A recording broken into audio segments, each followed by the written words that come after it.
Mga kaibigan, maligayang pagbabalik ho sa Pinas Balita. So ngayon meron ho tayong pinaka-latest na weather update sa lagay ng ating panahon. Unti-unti na po lumalapit sa loob ng ating Philippine Area of Responsibility ang low pressure area na nasa loob ng ating PAR.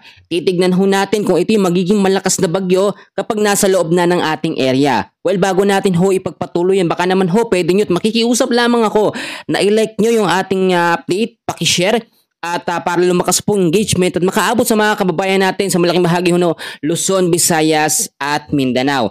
So sa kasalukuyang update po natin, ang pinakalokasyon po nito nga pong low pressure area na ngayon po ay nasa medium chance na maging isang ganap na bagyo ay meron po lokasyon na 1,715 kilometers east of Eastern Visayas. At inaasahan po Huwebes ng gabi or Biyernes po ng madaling araw ito papasok ng ating PAR. So ngayon, tignan natin yung pinakakondisyon ng lagay ng ating panahon. Bukod ho kasi dito sa low pressure area na yan, tignan natin mabuti. So ito po yung pinaka-area natin. Kung makikita ho ninyo yung low pressure area, noong nakarang araw, ito po yung nag-recurve at nakita naman natin, sumunod siya ngayon sa direction po ng hangin.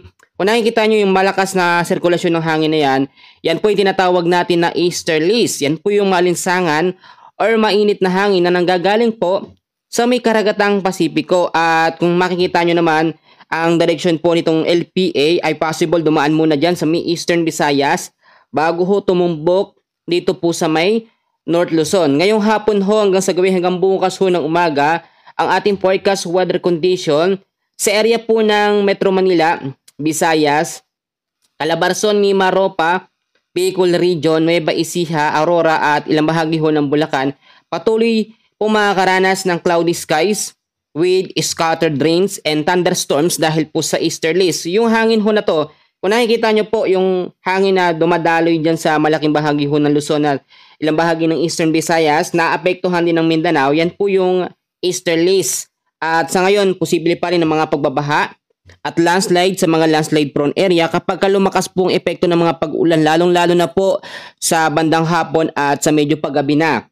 At nakita nyo, bukod dyan, sa area naman po ng Batanes, Cagayan, Apayao, Ilocos Norte, ang weather condition po na sa mga lugar na yan hanggang bukas ho, patuloy po makakaranas ng partly cloudy to cloudy skies with isolated light rains dahil po yan sa northeasterly wind flow.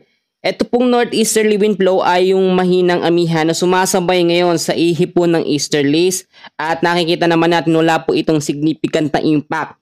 Pero yung mga pag-uulan na posibleng maranasan kahit mahina dahil po yun sa easterlies. Ang ilang bahagi naman po ng Luzon, yung mga lugar ho dyan na hindi ko nabanggit, ay patuloy din po makakaranas ng maulap na kalangitan na merong mga isolated rain showers and thunderstorms dahil po sa easterlies. Malawak yung lugar po na nasa sakop at nabibigyan po ng mga pag-uulan itong easterlies. Kung makikita nyo, most of area natin ay Luzon talaga ang sobrang nakakaapekto. Ito naman tayo sa Mindanao. Sa Mindanao naman po, ang weather condition po hanggang bukas ay patuloy po makakaranas ng maulap na kalangitan.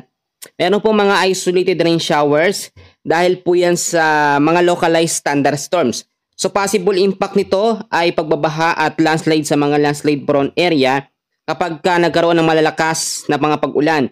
Ito pong mga localized thunderstorm, posible ho yan lumakas into severe severe thunderstorm. Nangyari yan noong nakaraan dyan sa area ng Mindanao, yung tipong malabagyo po ang epekto ng lakas po ng mga pag-ulan. Pero kapag nakaranas tayo ng malalakas sa pag-ulan, hindi ho yun dahil sa bagyo. No? Actually, wala naman tayong bagyo pa sa loob ng ating PAR. Pero masama ang panahon kaninang umaga pa at kung umaraw man, saglitan lamang tapos may mga pag-uulan. Dahil po yun sa kombinasyon ng weather system ng easterlies, sinasabayan pa ng mga localized thunderstorms at itong northeasterly wind flow or mahinang amihan. Balikan natin itong LPA. Sa ngayon, ito po yung nagme-maintain no, sa pagiging medium chance na maging isang ganap na tropical depression. At yung lakas niya maintain pa rin sa 35 kilometers per hour. So yung chance na ito yung maging malakas na bagyo, sa ngayon nakikita natin medyo maliit yung chance nito na maging malakas na bagyo o sabihin na natin typhoon hanggang super typhoon category dahil sa matagal na development ng kanyang status.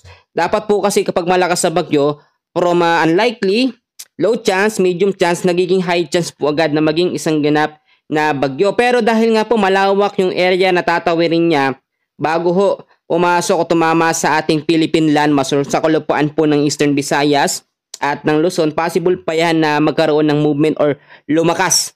Lalo na ho ang easterlies ay direktang tumatama ho dito sa Visayas at sa may Luzon. Diyan siya sa mga area na yan, possible na mag-intensify. Kung makikita nyo sa ating track at system mga kaibigan, hindi na nagbago yung direction nito. Noong nakaraan ho kasi nag-recurve siya, medyo tumaas siya ng konti at bumalik siya sa direction niya papunta sa Visayas at sa North Luzon. Kung mapapansin naman natin, wala pa itong tinatawag na spiral clouds, no? Yung umiikot na hangin malapit ho sa gitna niya. At sa ngayon, ito ay titignan pa rin natin at patuloy nating i-monitor. Possible kasi na magbago pa yan. At posible din na mag-recurve. Oh? Hanggat hindi pa nakakapasok ng ating area, may mga chance pang magbago ang kilos niyan. Tulad ng aking sinasabi, last minute bago pumasok ang isang sama ng panahon, kahit low pressure area po yan o kahit bagyo, may mga chance pa rin yan na magbago ang pagkilos. So ngayon, meron naman tayong short update patungkol po sa mga aftershocks na nararanasan ngayong araw po ng Miyerkules. Meron pong magnitude 4.3 na lindol na tumama humalapit sa Balanga, Eastern Samar. Ay na hong alas 2 siya ng hapon ngayong Miyerkules, October 15. At inaasahan yung mga maghanda o mag-ingat sa possible na mga aftershocks dyan po sa mga area na aking binanggit. Ito po mga banta ng mga aftershock ay nararanasan po natin yan halos araw-araw. Yung iba mahihina, hindi ganoon na nararamdaman talagang impact. At ngayon naman po, no, meron din tayo na naging update patungkol sa magnitude 7.2 na lindol na tumama sa Bohol. Nung matagal na to actually, at yung mga time na yon ngayon nararanasan pa rin po sa ilang bahagi ng Visayas. Sa Mindanao naman, yung mga lindol ho na naranasan, actually halos sunod-sunod po. Ang dami. Ngayon pinaghahanda po tayo sa possible na yung sinasabi na West Valley Fault, lalo na dito sa Metro Manila, yung possible na impact po ng Dabiguan. Wala hong, ito papaalala ko sa inyo, wala pong nakakaalam kung kailan mangyayari yung The Big One. Wala hong nakaka-predict o wala pang aparato na nalalaman kung kailan tatama yung lindol at kung gaano po yun magiging malakas. Hindi po kagaya sa mga bagyo, meron tayong mga weather system o mga aparatong ginagamit para matrack yung direction po ng bagyo, lalo na yung mga advanced weather forecast natin. Lalalaman ho natin yan ng mas maaga para na paghahandaan. Pero sa senaryo ng lindol, hindi po agad-agad yan nape-predict. Minsan biglaan na lamang. Yung ina-expect natin na The Big One na mangyayari ngayong October o November, hindi naman nangyayari yan. Minsan dumadaan pa sa madaming taon bago ulit na uulit yung mga ganyang klaseng lindol. Siyempre hindi ho yan pinapahinuntulutan ng Panginoon. Talagang niyanig man tayo ng lindol, pero yun paalala sa atin na we are nothing kapag wala tayong Diyos sa ating buhay. At kinakailangan natin manalangin sa mga sitwasyon na tulad dito may mga bagyo at mga lindol. So kaibigan, yan muna ang pinaka-latest na update natin sa lagay ng ating panahon. Maraming salamat po at God bless po sa inyong lahat.